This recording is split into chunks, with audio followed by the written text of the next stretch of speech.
Assalamualaikum warahmatullahi wabarakatuh.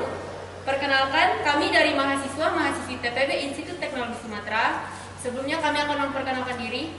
Nama saya Satria Bagus Prabowo, NIM 120120047 dari Prodi Teknik Geofisika. Saya Monica dengan NIM 120120042 dari Prodi Teknik Geofisika. Saya Titin Komalasari dengan NIM 120190044 dari Teknik Industri. Perkenalkan, saya Erika Sismiranda Syegian dengan NIM 120120044 dari Prodi Teknik Geofisika.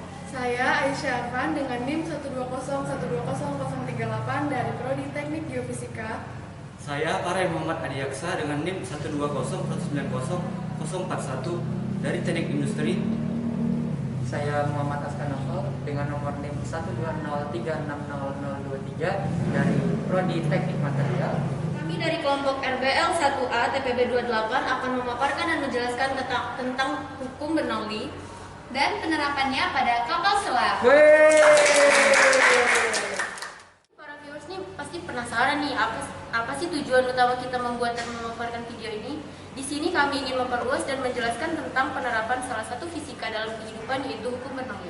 Benar banget nih Tin, tapi para viewers juga banyak kok yang masih sangat belum akrab dengan hukum Bernoulli ini. Tapi jangan khawatir, di sini ada teman kita namanya Paray dan Aisyah yang akan menjelaskan secara singkat apa sih hukum Bernoulli itu kepada kita dan viewers setia. Ya, terima kasih Titin dan Erika untuk kesempatannya. Bagi yang belum kenal, hukum Bernoulli atau yang di dunia fisika disebut prinsip Bernoulli adalah salah satu istilah di pelajaran fisika materi mekanika fluida yang menyatakan suatu aliran fluida yang akan menyebabkan penurunan tekanan dan kenaikan kecepatan aliran ketika fluida tersebut melalui ruangan sempit. Sebaliknya, fluida akan menciptakan tekanan yang besar dan kecepatan kecil jika berada di ruangan besar. Nah, betul kata Paray. Para viewers juga bisa membayangkan, misalnya galon dan dispenser.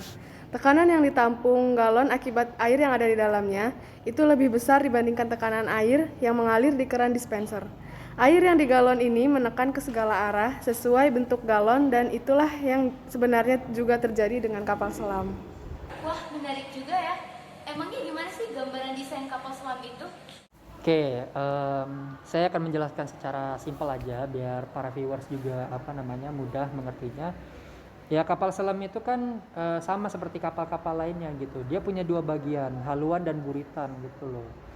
Haluan di bagian depan, buritan di bagian belakang yang ada baling-balingnya.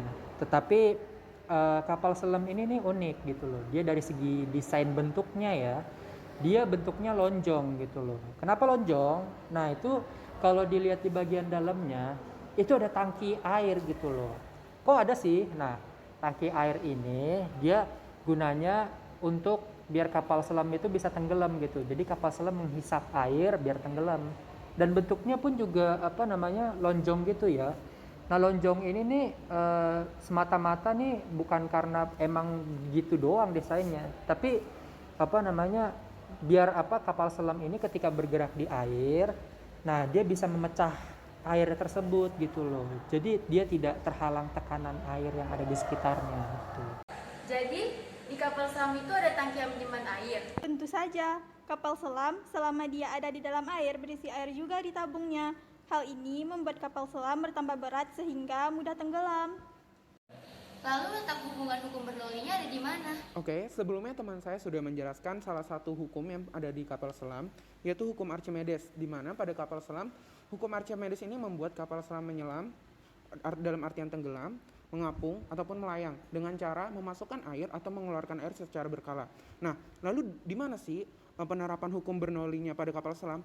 Penerapannya itu pada tekanan pada lambung kapal selam, di mana sesuai dengan jurnal yang kita baca, karya Ahmad Saiful dan M. Ridwan Utina, di sana tuh disebutkan bahwa dengan menggunakan simulasi numerik atau CFD, maka didapat tampak isometri streamline kecepatan di sekitar kapal selam, isometri vektor kecepatan pada kapal selam, dan pressure distribution pada kapal selam, yang nantinya ketika data-data tersebut didapat kemudian diolah, kita akan mengetahui apa sih pengaruh kecepatan kapal selam terhadap tekanannya di lambung. Nah, hal ini akan sesuai dengan hukum Bernoulli, di mana jika tekanannya akan menurun jika kecepatan aliran fluida itu meningkat. Jadi penerapan Bernoullinya terkait pengaruh kecepatan terhadap tekanan pada kapal selam ya? Yap, betul sekali. Tadi kan kamu bilang tekanan yang dirasakan kapal selam itu meningkat seiring kecepatannya. Itu maksudnya apa ya? Ya kan kapal selam itu kayak seperti botol air. Kalau botol air kita dorong, pada saat di dalam air itu kita dorong ke depan, maka akan terjadi perbedaan ya kan antara belakang botol air dengan depan botol air itu tekanannya akan berbeda dan kecepatan aliran fluidnya juga berbeda. Nah, itu bisa kita analogikan seperti itu. Jadi kalau misalkan semakin cepat si kecepatan aliran yang ada di blok belakang itu, belakang dari botol air, ya maka tekanannya juga akan semakin rendah. Kalau misalkan kecepatan alirannya semakin menurun pada saat di depan botol air, maka tekanannya juga semakin tinggi. Nah, itu merupakan salah satu prinsip Bernoulli yang sudah dijelaskan sebelumnya. Berarti ketika kapal selam melakukan resurface, semua tekanan fluida itu berkurang drastis. Yap, makanya si kapal selam itu bisa muncul ke atas. Jadi intinya, kapal selam selalu menerapkan hukum Bernoulli selama beroperasi, viewers. Wah, sungguh menakjubkan sekali ya. Bahkan seiring perkembangan teknologi sekarang ini, tak disangka hal seperti juga ada pengaruh fisikanya. Baiklah, tentu saja penjelasan kami tadi dapat memperluas wawasan teman-teman viewers. Mungkin penjelasan ini cukup sampai sini kami akhiri. Terima kasih kepada narasumber kami selaku pemapar materi. Kami semua ucapkan terima kasih karena telah menonton video ini.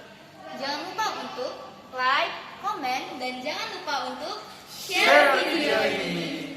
Kami dari kelompok 1A RBLTPB 28 mohon undur diri. Wassalamualaikum warahmatullahi wabarakatuh.